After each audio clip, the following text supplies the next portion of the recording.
West Coast Cookbook and Speakeasy with Chef Justice Putnam. Netrootsradio.com.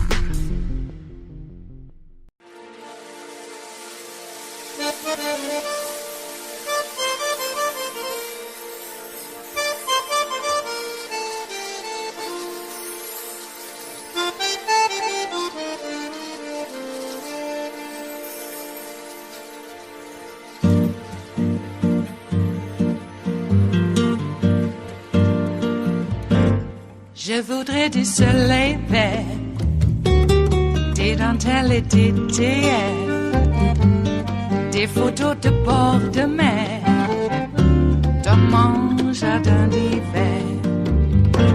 Je voudrais de la lumière, comme en Nouvelle-Angleterre. Je veux changer d'atmosphère, dans mon jardin d'hiver. Ma fleur sous la pluie de novembre, tes mains qui courent, je n'en peux plus de t'attendre. Les années passent, il est loin, là je tombe. Nul ne peut nous entendre. Je voudrais du Fred Astaire, revoir un latte. Shay Moss had been a long-time election worker in Fulton County. For this election, Fulton County looked like it was going to be short-staffed because of COVID, so Ms. Moss recruited her mom to sign up as a temp worker for Election Day.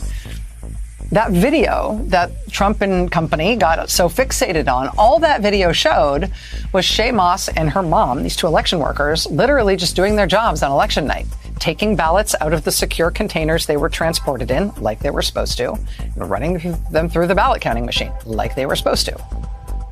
But Trump and Giuliani and all the Trump folks and our friends at Fox News kept running this snippet of video over and over again, saying that it showed a crime, even though it actually showed just normal election workers doing normal stuff the normal way with no malfeasance whatsoever.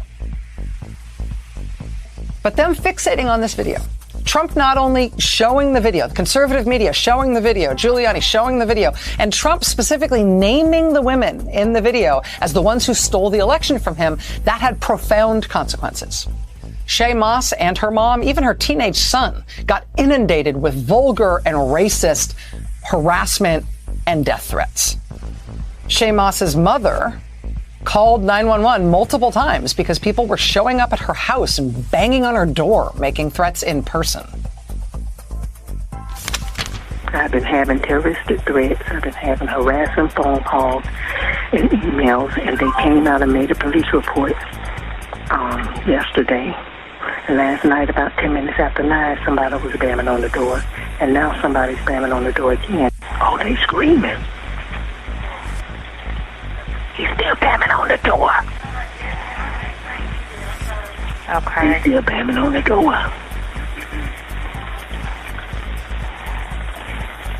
Lord Jesus, where's the police?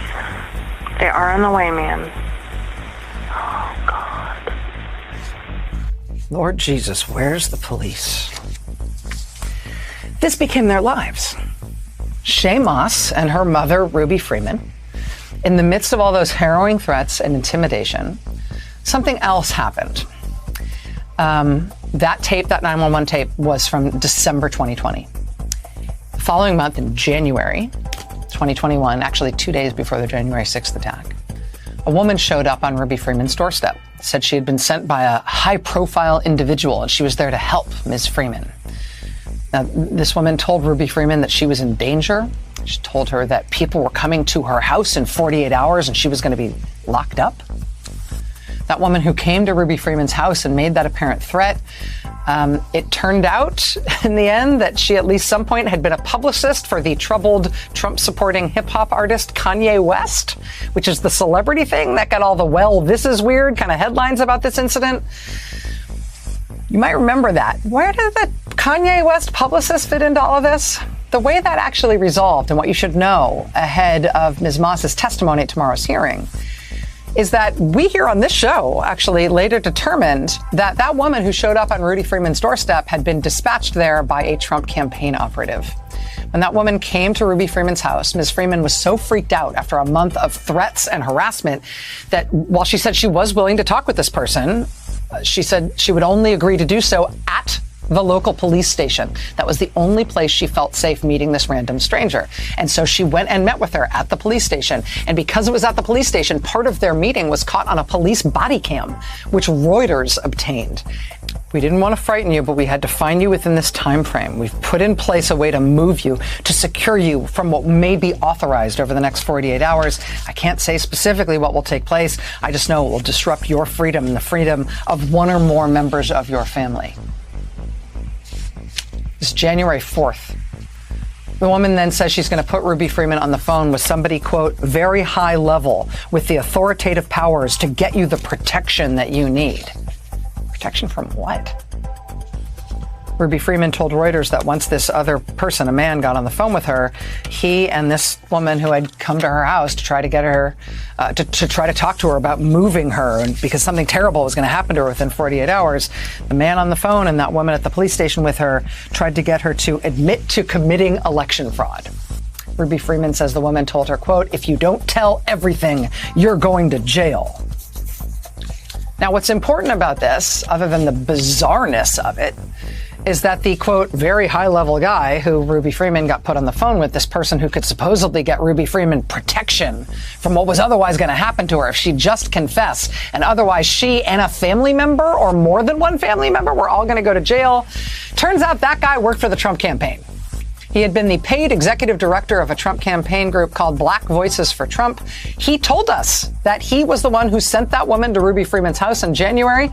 He claimed he was acting as a private citizen when he did that. He said he was no longer on the Trump payroll. He also said that he personally never threatened Ms. Freeman. He told Reuters he received calls from people offering Ruby Freeman immunity if she confessed to election fraud, but he wouldn't say who those people were or on what authority they would have been able to offer her immunity. And immunity from what? What would she be prosecuted for? She did not actually commit election fraud. But again, this all happened on January 4th. And they keep giving her this deadline, right, by which she needs to act. She needs to confess or she's going to get taken away, and maybe they can move her. Maybe they can keep her safe. 48-hour deadline. Well, what was happening 48 hours from January 4th? Why was it so important that they get her to confess to election fraud within 48 hours of January 4th? Well, 48 hours later, of course, was January 6th, when Trump was planning to pressure Mike Pence into stopping the certification of Biden's election win. And it would have, of course, been really handy to have a forced confession, a forced false confession of election fraud to point to that day as a reason to throw out the Georgia results, or at least to delay certifying them because there was some great new controversy in Georgia. What exactly were they threatening Ruby Freeman with? Well, as far as there being some threat to Ruby Freeman that would materialize 48 hours from January 4th, well, it did actually materialize. According to a lawsuit Ms. Freeman filed against a right-wing website that promoted false stories about her, 48 hours after that visit from the Trump folks on January 6th, while pro-Trump rioters were storming the Capitol in Washington, a pro-Trump crowd also stormed her house, surrounded Ruby Freeman's house outside Atlanta, shouting at her through a bullhorn. Fortunately, nobody was hurt. She, by then, had already fled her home for her safety, following the FBI's advice to do so. And of course, Ruby Freeman, this 62-year-old election worker, grandmother from Atlanta, did not confess to some invented charge of election fraud, right? Despite this implied threat, this dangled promise from people connected to the Trump campaign that it would relieve the pressure on her, and only then could they keep her safe.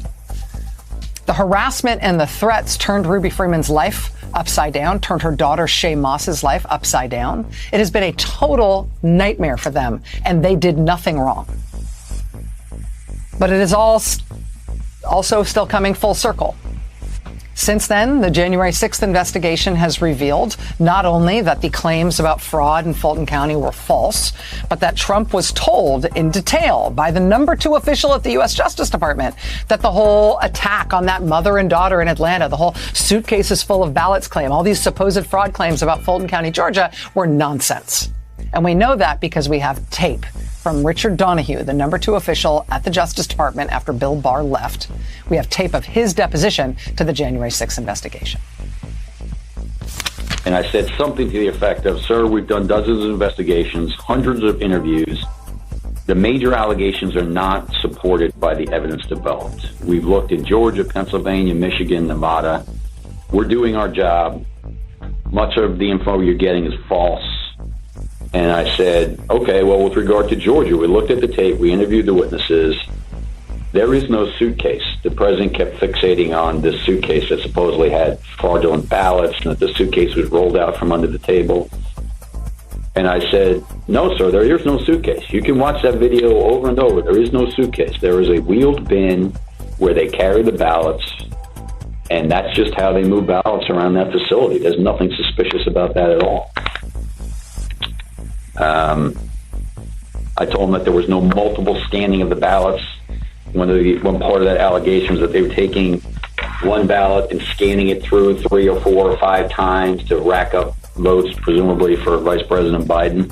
I told him that the video did not support that. I told him flat out that much of the information he's getting is false and or just not supported by the evidence. We look at the allegations, but they don't pan out. The number 2 official at the Justice Department told President Trump personally and in detail this suitcase thing, this fantasy about some nefarious thing in Fulton County, Georgia, that you've ascribed to these women who you have named, who you have sicked your supporters on to the point where they've been driven into hiding at the advice of the FBI. This thing that you've been saying is not true. Nothing you're saying about that is true. Ruby Freeman and her daughter Shay Moss did nothing wrong. It is Tuesday, the 21st of June of 2022, and you are in West Coast Cookbook and Speakeasy. I am your chef de cuisine, Justice Putnam. Gunner the English Bulldog is our snoozing sous chef, and our daily special is Tarrytown Chowder Tuesdays, a small, scant dash, a mere pinch of hot smoked Hungarian paprika will make all the difference in the world. It always has, and it always will. I suppose it always will, because what's permanence? Huh? Yeah, well, I had this hope that representative democracy, at least where we live, at least, representative democracy might have a bit more longevity than it seems to be having at this point. Jeez. Little did we know, representative democracy was just a replicant of real life. And we wanted real life, but it had, I don't know, a due date. I want more life, mother effer. Yeah, well, yeah. That's the way it goes. Did you know that Deckard in Blade Runner was actually a replicant himself? Mm-hmm. And Rachel? Yeah, no due date. Okay. In other words, the mystery of life and the mystery of it ending will befall all of us in hopefully a lot longer time. Okay, so I was just hoping representative democracy might be like Rachel. You know, no due date. But unfortunately, no. Representative democracy is like Pris. Gonna get shot in the gut. That's what's gonna happen. My God, what have we done to ourselves? I guess maybe being a little too nice wasn't a good strategy after all, huh? Oh, well, we have to play by the rules. Well, yeah, we have to play by the rules, but we also have to make sure the other side plays by the rules. If they don't, there has to be repercussions. In the game of life, as they say, I don't know, they put us through all of this institutional, learning facilities. And, like high school, where we're supposed to learn these important life skills. You play the game, and when you win at the end or when you lose at the end, you shake hands and come back and play another day. And you don't shoot up the auditorium because you weren't voted big man on campus, prom king. Jeez, my God. Well, I've always said that U.S. politics is student government in high school, except with a lot more guns. And here we are. Normalizing the terroristic activities of the Proud Boys and, let's just cut to the chase. Brown shirts. Whoever they are. Oath Keepers. Proud Boys. 3%ers. Brooks Brother rioters. They're all freaking brown shirts, and we know it. They are shock troops. Oh, boy. I'll tell you what bothers me is they don't want to awaken the slumbering giant. They have no idea what America will do to them. We've already done it before, and I'm telling you, it wasn't nice. We already know that they have no compunction in humanity. Yeah, I am actually afraid that they are going to really foment a violent civil war, much more violent than what we're seeing now. They're going to move from hit-and-miss terroristic activities to a more concerted, strategic night of the long knives, and it won't be just people on their side that they don't like that are in the way. Going to start branching out. Got to get the homos. They're like deviants. Got to put them in the camps. Got to get all these cripples out of the streets. Put them in the camps. Oh, everybody, these jazz singers. We can't have jazz singers. We're going to impose that you can only have 2 beats every 2 measures, and that's it. What? Square dancing is the only dancing we're going to have. Well, maybe that weird Irish dance where you don't move your hands. That looks kind of fun. We'll do that. Actually, they're going to get rid of that too. My God. Okay. Actually, the Nazis did have a codified law about what kind of music could be played just so that jazz would never be. Even the foxtrot. You couldn't do the foxtrot in Nazi Germany. Too many beats. That's what they want, I guess. Okay. So in other words, they are not Americans. And we've given them an opportunity. We gave them 7-Eleven franchises. Try to make some, a productive member of our society. If we could only get them to acculturate into our way of life. But they refused. Absolutely refused, to the point that after they'd already been beaten back in an insurrection that they started, we even said, okay, well, look, we'll honor your dead people because we're just nice people. And we know that they had a cause. And even though it was misguided, we're all one big family, aren't we? And you know what it's like in family, don't you?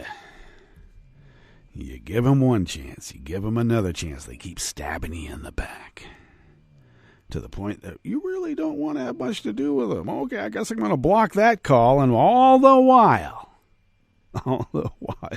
what are they doing? Yeah, planning. And we might be behind the 8 ball. We might not be able to catch up for a little while because we don't believe that people would actually act like this. This is all about Trump's ego, and I don't understand how it is that at whatever level or station of life that person's ego is important enough to impact, the world. He ain't paprika And there's no small pinch or a scant dash about that guy. All right. Well, I don't know. Maybe it's because people that vote maggot don't really know about spice. All right. Keep telling you, season the chicken, but they never do. Never. We do. And we're better for it, aren't we? Yes, we are. Okay. Yeah, to just sort of give an exclamation point on that, a chance traffic stop for, I believe, an unregistered vehicle exposed a couple of sovereign citizens who had IEDs in their car, along with other guns and shotguns and all sorts of stuff. But it was the IED that drew the cops' attention. And there was this is in Joshua Tree, by the way, and there was a secret sovereign citizen compound with even more bombs, even more guns, even more night scopes, etc., etc., etc. They are amassing armaments and have been for quite some time. And they've been given succor by the highest levels of our government, put there for the exact express purpose to destroy representative democracy, apparently. And the Supreme Court's going to say, sovereign citizens, schmitzens, they have a right to have all of that because they have a right to destroy representative democracy because, after all, it's just free speech and religious freedom. Notice that religious freedom is also now being argued because members of the Jewish faith are saying to not have an abortion is a sin. What about our religious rights? And now there are going to be exemptions to what really is religious freedom. And you know it's going to have a cross in it. So when we say we're at a crossroads, damn right we are. Speaking of which, we are at the crossroads of maybe telling you what's in store on the rest of the menu of what's left here at West Coast Cookbook and Speakeasy. Yeah, Trump was told the election workers he terrorized were innocent, but he didn't care because they were just a couple of black women. And everybody knows they are criminals. Everybody of a darker hue is a criminal. Wow. Well, you know, he is a spoiled white rich boy from a Nazi family of KKK members. All right. Grandpa was a pimp. Now we know. It's no secret. Jeez, how do you think they got enough money to start being slumlords? On the rest of the menu, New York passed its landmark voting rights legislation just in time for the end of America. Facebook removed red flag poster boy, Missouri GOP U.S. Senate candidate Eric Greitens' rhino hunting campaign ad because, my God, is that one hell of a violent... That should be a video game. I really think that should be rhino hunting. It probably already is on some 4chan adjacent channel, I would think. And nearly 350,000 rainbow trout must be euthanized as California wildlife officials battle bacteria outbreaks at 2 fish hatcheries in the eastern Sierra. Just don't call it the result of climate change. Just don't. After the break, we move to the chef's table where Cyprus launched a criminal investigation into a senior police officer attempting to blackmail the country's prison chief, who I might add just happens to be a woman. And the U.S. Navy had a tense encounter with Iran in the Strait of Hormuz. All that and more on West Coast Cookbook and Speakeasy. Bon appetit.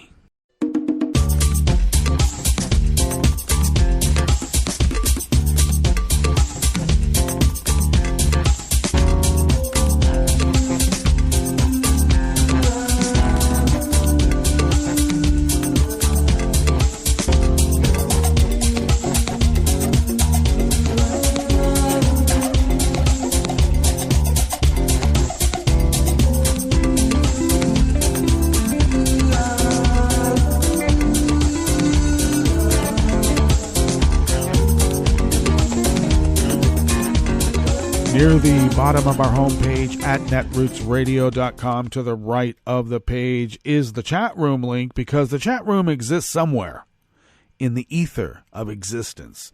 And Kelly Lincoln monitors that space of existence. So thank you, Kelly, and thank you for everything else that you do. If you out there in radio listening land would then take a gander, yeah, we talk like that around here, take a gander to the left of the page from that chat room link, and then you'll notice the Patreon link. If you could become a recurring Patreon of Netroots Radio, it would really help. And it does. And thank you to those of you who have been helping. And also a big thank you to those of you who have increased your patronage monthly. If you out there could afford an espresso-type coffee drink, even in these inflationary, soon-to-be recessionary times, which is it? I don't know. Are we in a recession already? Some people say it, some people don't. I don't know. But if you could afford an espresso-type coffee drink and send us those funds once a month, what we do is, instead of buying coffee, we pay our bills, and that helps us fly under the radar and continue this little powerhouse of resistance that you have made possible by allowing us to fulfill our civic duty as the founders originally intended so many, many, many, many years ago. In our case, 11 years we've been doing this 24/7, 365. We never give up. You know, knock us down? Yeah, we had some equipment stolen right out of an open window. Who's stupid enough to leave an open window? Oh, I don't know. Who would do that? But, yeah, we recovered.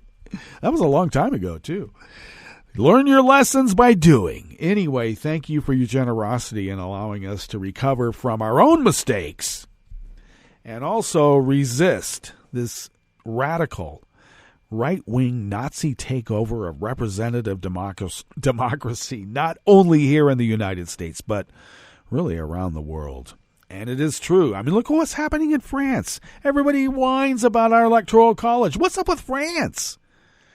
Jeez, Macron wins a downright, pretty good majority. Now, all of a sudden, the National Front and Le Pen going, oh, wow. I mean, we have the apparatus of government. We can do whatever we want.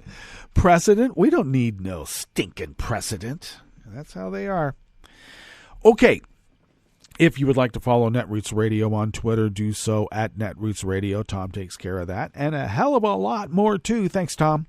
Follow me on Twitter at Justice Putnam, because I post the show notes and links diary on Daily Co's. That, actually, I put that into queue. That gets posted automatically at 10 minutes before showtime. And then I post those links up on Twitter, mostly, but you can find the general page and find links to all the shows by going to my Twitter feed, and you'll find the Daily Co's links for the show notes and links, which are really an integral part of this little endeavor we call West Coast Cookbook and Speakeasy, because that is where the real reportage is, at least, without the criticism and deconstruction that we're so happy to do. And we do. All right. Now you can also follow the show on Twitter at Cookbook West and pick up podcasts by way of Spreaker, Stitcher, TuneIn, iHeart, YouTube, iTunes. Really, wherever podcasts can be found. I noticed that there was a prompt on Spreaker to include Amazon Audible. So we're going to do that, all right? I mean, we will. And so put that little application in, and we'll see if they allow it. You never know. You never know. But anyway, you can find podcasts most anywhere, and also the deep archive of the whole of the Netroots Radio library for the last 11 years is archived at the Internet Archive at archive.org. That's how we talk about out here in the West. Org. Oh, well, at least in the west of Oregon. Org. Okay. This first offering here, where are we?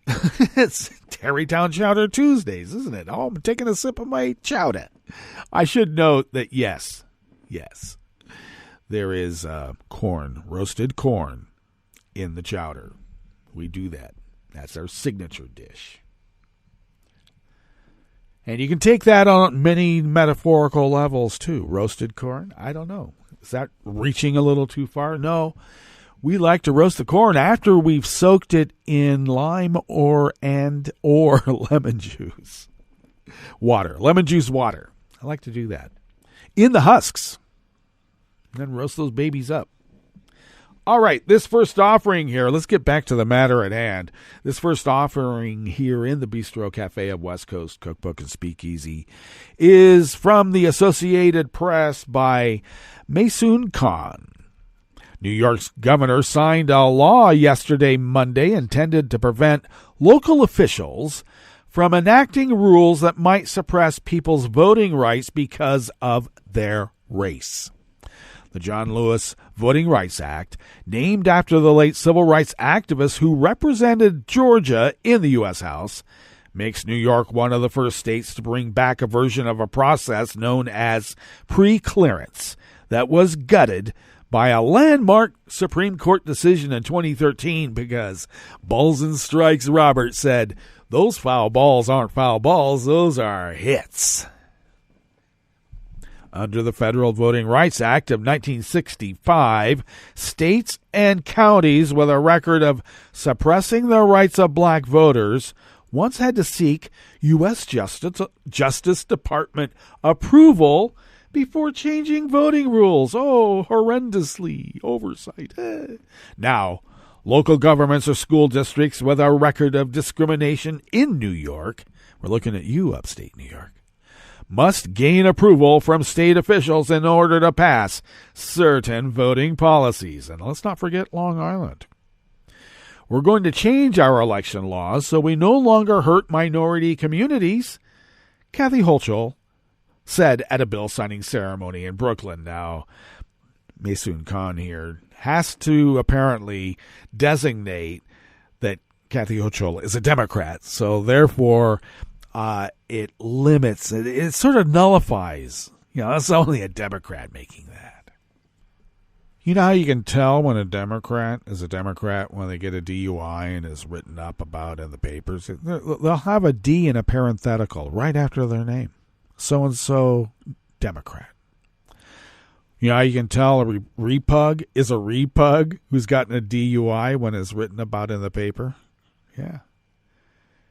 You won't see any of that in the first paragraph, and you'll have to go all the way down to the fifth paragraph or further to find out that the repug was indeed a repug. So you can usually tell by the first two paragraphs whether the DUI politician is a repug. Just remember that. The new state law will also expand language assistance for voters who don't use English as a first language and also provide legal tools to fight discriminatory voting provisions. Oh, well, we can't allow people who don't speak the language to vote.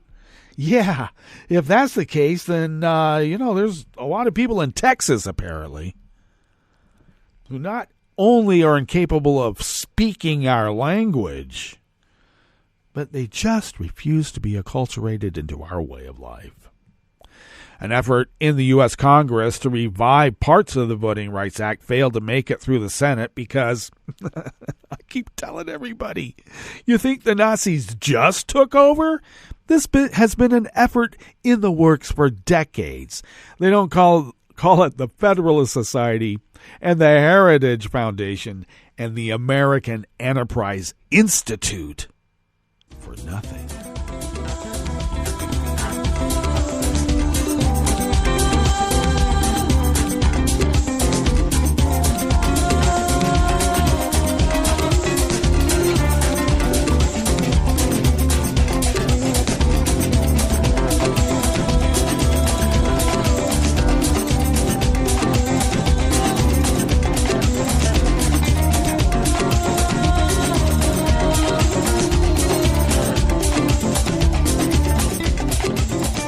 Brian Slottisco of the Associated Press brings us this next offering here in the Bistro Cafe of West Coast Cookbook and Speakeasy Tarrytown Chowder Tuesdays. Facebook removed a campaign video by Republican Missouri U.S. candidate Eric Greitens that shows him brandishing a shotgun and declares that he's hunting rhinos, or Republicans in name only. I keep telling everybody it's the night of the long knives. This just goes on for many nights. In the ad, Greitens, a former Missouri governor who resigned in disgrace in 2018 because he tied up a hairdresser that he was dating and kept her as a sex slave and filmed her and said, if you tell anybody, I'm going to really hurt you bad, bitch. So he had to resign. Is flanked by a tactical unit outside a home on a tree-lined street as he whispers, the rhino feeds on corruption, as marked by the stripes of cowardice, using a term popularized by Donald Trump and his allies to deride moderate or establishment Republicans. They didn't come up with rhinos. Come on, that's been around in the nomenclature for quite some time.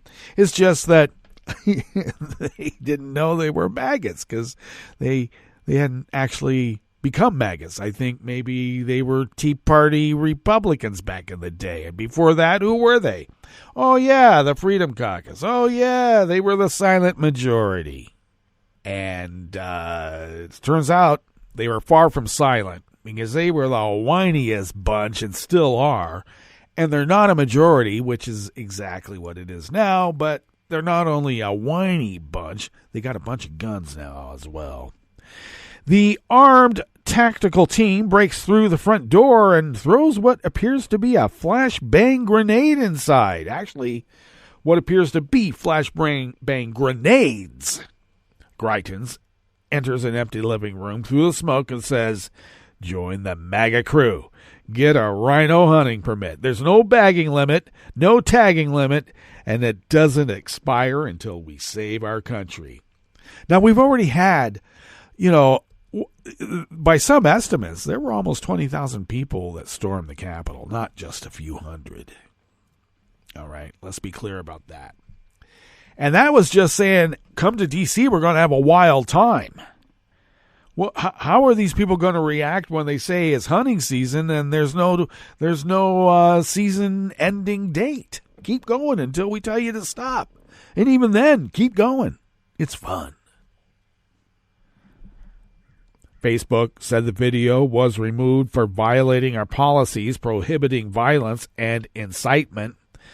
Twitter said Greitens' post violated its rules about abusive behavior, but said it was leaving it up because it was in the public's interest for the tweet to be viewable. The company's move prevented the post from being shared any further. Small consolation.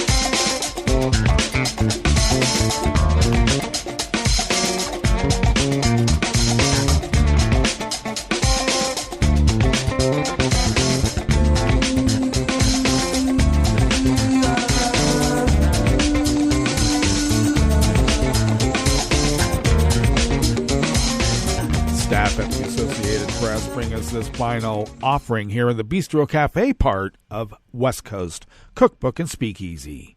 Nearly 350,000 rainbow trout must be euthanized as California wildlife officials battle bacteria in 2 fish hatcheries in the eastern Sierra. The naturally occurring bacteria was first detected in April at Black Rock and Fish Spring hatcheries in Inyo County, the State Department of Fish and Wildlife said in a statement yesterday, Monday. The facilities provide fish for stocking waterways in California's inland deserts. The fish will be euthanized and Fish and Wildlife is contracting with an external vendor to provide catchable rainbow trout for planting in waterways later this summer, the statement said.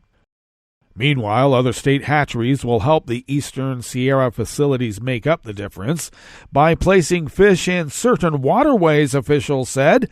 This loss is a huge disappointment, but we were prepared for this possibility and are doing all we can to ensure to continued angling opportunity for the public. Fish and Wildlife Fisheries Supervisor Russell Black said in the statement. The department hopes to fight future outbreaks by using 2 different types of fish vaccines developed by scientists at UC Davis. Well, let us now go to our break, and when we get back from that break, we will go through weather from around the world, and we will finish up with the stories that we have curated for you today. You are listening to West Coast Cookbook and Speakeasy, and we will be right back. You are listening to netrootsradio.com. Please hang up and try again.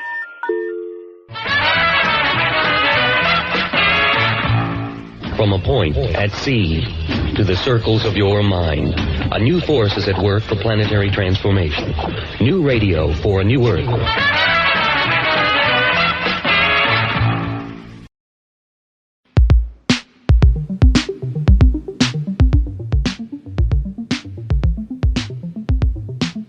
This is Scientific American's 60-Second Science. I'm Karen Hopkin. Think of a top executive at a powerhouse company. You're no doubt imagining someone who's confident and clever, decisive and determined. And though it pains me to say it, you're probably picturing a man.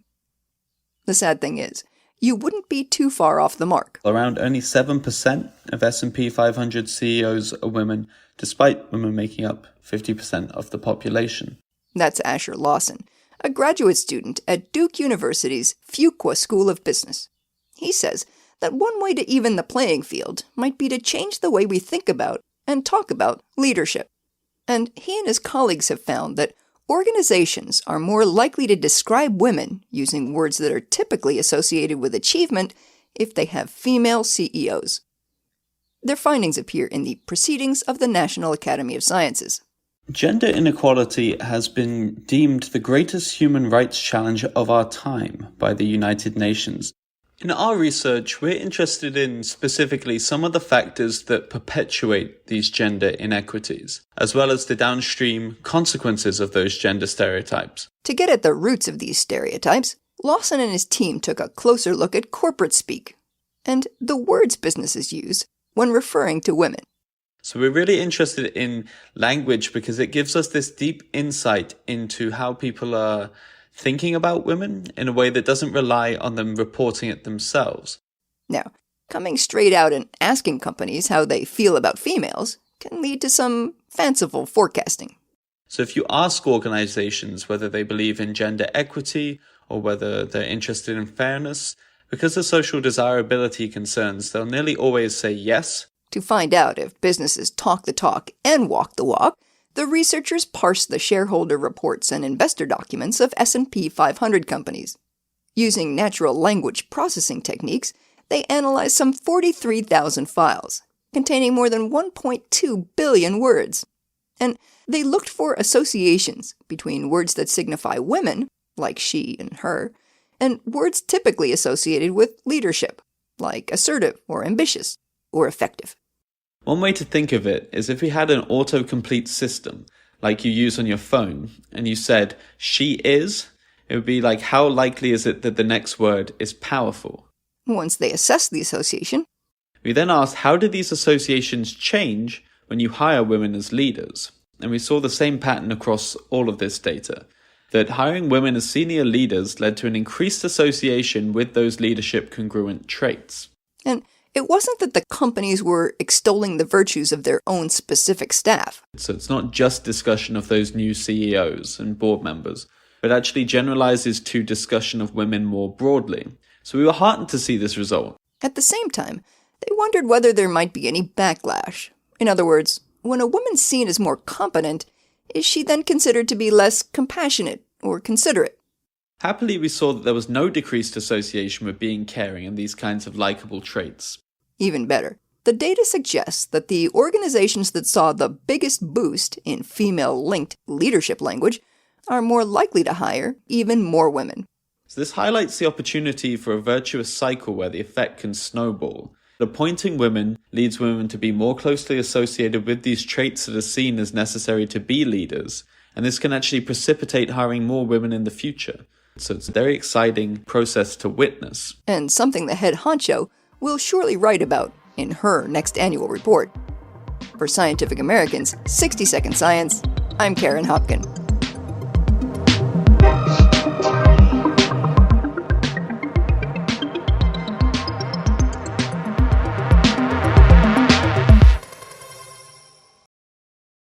Wouldn't it be great if life came with a remote control? You know, you could hit pause when you needed to, or hit rewind, like that time you knocked down that wasp's nest. Uh-oh. Well, life doesn't always give you time to change the outcome, but prediabetes does. With early diagnosis and a few healthy changes, you can stop prediabetes before it leads to type 2 diabetes. To learn your risk, take the 1-minute test today at doihaveprediabetes.org. Brought to you by the Ad Council and its prediabetes awareness partners. Hi, it's Tom. Could we humbly suggest your donation to netrootsradio.com? All we've got to run this 24-hour powerhouse of progressive resistance radio is what comes out of our own wallets. And you are our biggest donor. And it doesn't take much, $3, $5. Just go to the bottom of our netrootsradio.com page and hit our secure donate button. Heck, you can even make a recurring contribution. So donate what you'd like at the bottom of our netrootsradio.com's homepage, because you are our biggest donor.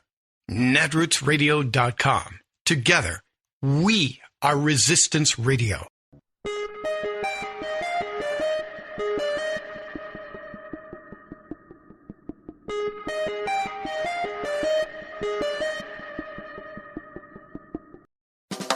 Welcome to 60-Second Civics from the Center for Civic Education. I'm Mark Gage. Today we launch a special series on the 5 civic dispositions of the National Assessment for Educational Progress Civics Framework. These civic dispositions contribute to the healthy functioning of the American political system. The first civic disposition stresses the importance of becoming an independent member of society. A fundamental aspect of this is the acceptance of responsibility for one's own actions without relying on the imposition of external controls. As children, people rely on their parents, teachers, and other adult authority figures to teach them the difference between right and wrong, and to compel them to take responsibility for their actions. As independent adults, there are fewer guardrails to our behavior, but society relies on people to do the right thing. Taking personal responsibility means accepting the consequences of your actions and decisions in a range of situations, from political actions such as voting to the many personal actions of daily life. This is important because you have both moral and legal obligations to other people in society. For example, if you run a red light and cause an accident, you have both a moral and a legal obligation to tell the truth to the police and your insurance company. Remember, having an orderly and safe society where people can thrive and realize their full potential depends on your attitudes and actions and those of all Americans. This episode was made possible by the support of T-Mobile. 60-Second Civics, where civic education only takes a minute.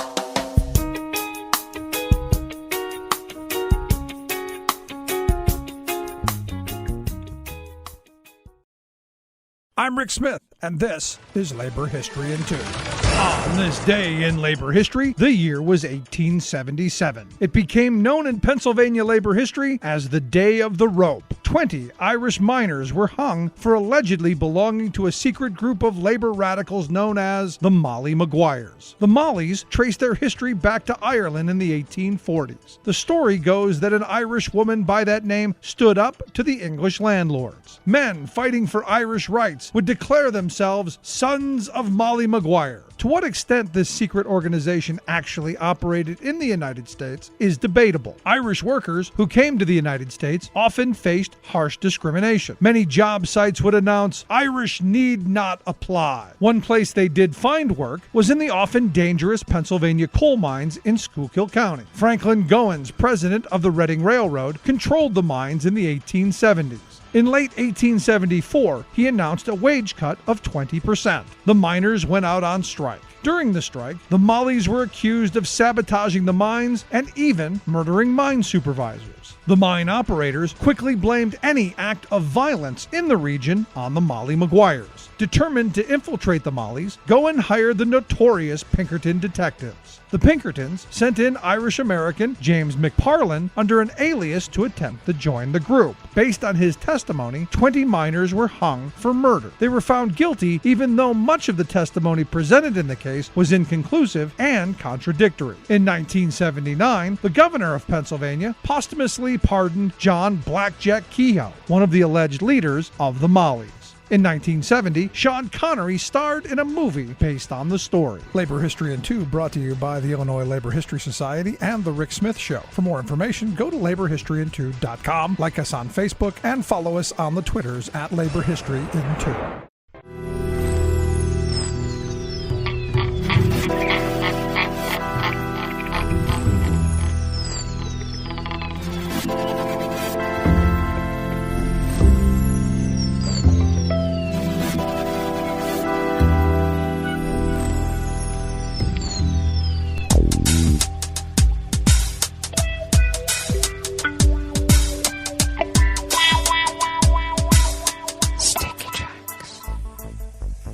Thank you for accompanying us here to the chef's table at West Coast Cookbook and Speakeasy.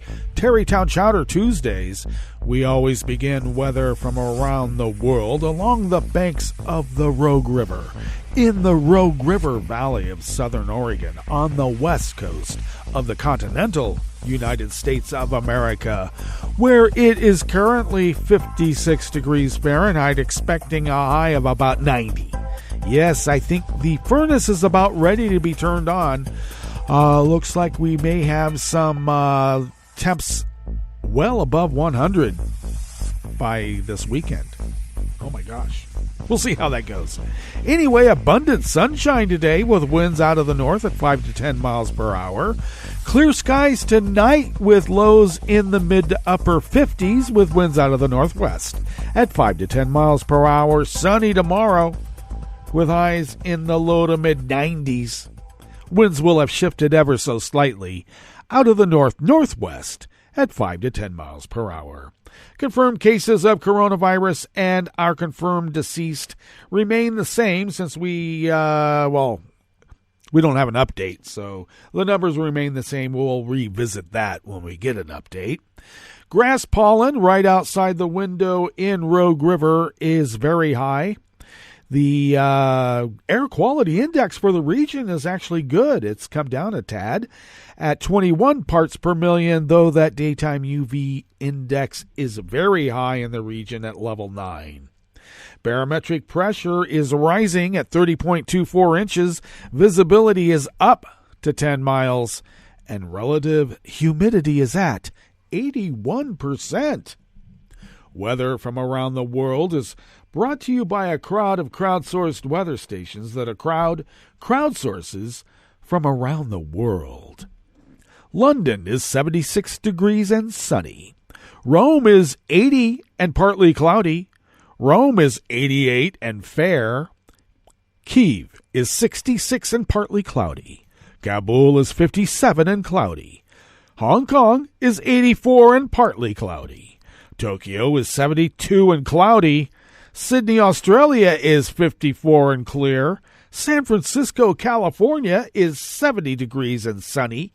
And New York is 75 degrees Fahrenheit and partly cloudy. And that is weather from around the world, brought to you by a crowd of crowdsourced weather stations that a crowd crowdsources from around the world.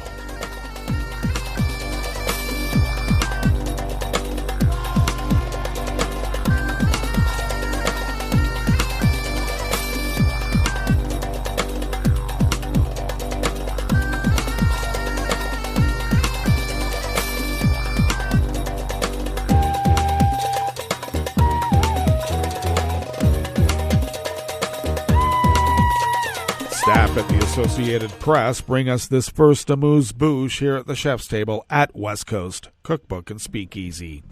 Cyprus launched an investigation into allegations by the country's prisons director that a senior police officer had recruited an inmate to gather information or video about her private life that could be used to blackmail her.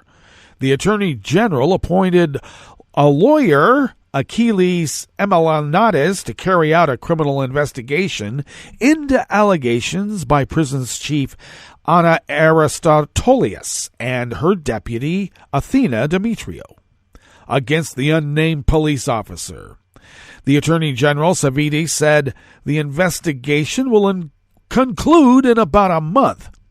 Aristotelius did not specify what the possible motives would be for the unnamed senior police officer to allegedly recruit the inmate who is serving a long sentence on a drug conviction. She claimed the officer would communicate with the inmate inside the prison through an illegal cell phone. Speaking after her lawyers filed a formal complaint to Savvides, Aristotelius said the senior officer's actions aimed to harm her and, as we believe, constitute a blatant act of corruption, especially because it's been committed by a member of the police. It's unclear whether the officer has been suspended, but Aristotelius said he would be because of the risk that he could jeopardize the investigation. Government spokesman Marios Pelikanos said additional steps will be taken and responsibility will be apportioned after the investigation is completed.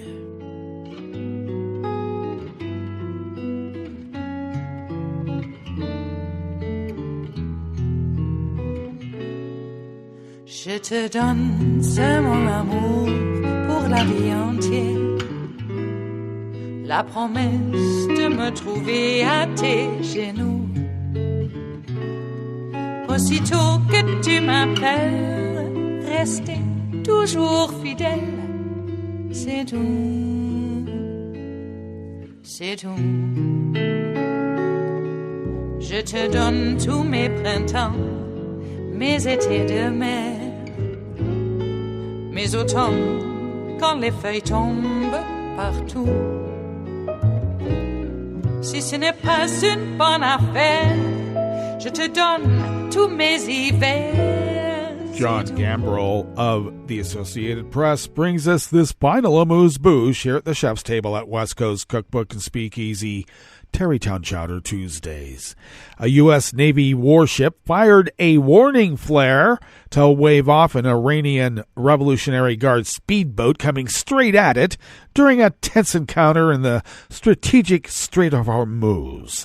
The incident yesterday, Monday, involving the Guard and the Navy comes as tensions remain high over stalled negotiations over Iran's tattered nuclear deal with world powers, and as Tehran enriches uranium closer than ever to weapons-grade levels under decreasing international oversight. Meanwhile, the UN's nuclear watchdog said Iran now plans to enrich uranium through a second set of advanced centrifuges at its underground Fordo facility amid the standoff.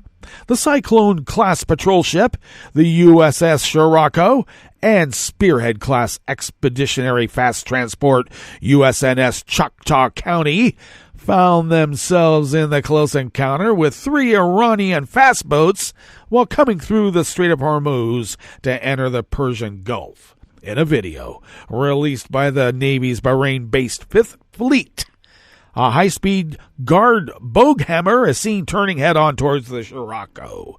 The Scirocco repeatedly blows its horns at the booghammer, which turns away as it closes in. The flare shot can be heard but not seen as the booghammer passes the Scirocco, with the Iranian flag flying above it. The Navy said the booghammer came within 50 yards of the Scirocco, raising the risk of the vessels coming into each other. The overall encounter lasted about an hour. Well, that brings us to the end of our broadcast period for the day, but you do know Netroots Radio broadcasts on, in spite of all the threats of nuclear annihilation wherever it may originate.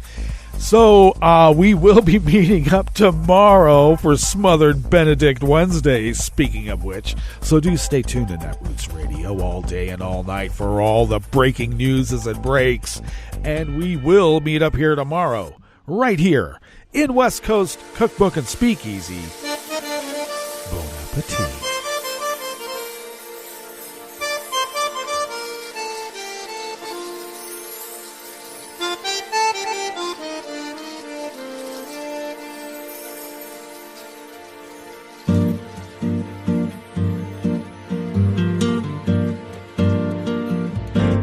Je voudrais du soleil vert, des dentelles et des théières, des photos de bord de mer, dans mon jardin d'hiver. Je voudrais de la lumière, comme en Nouvelle-Angleterre. Je veux changer d'atmosphère, dans mon jardin d'hiver.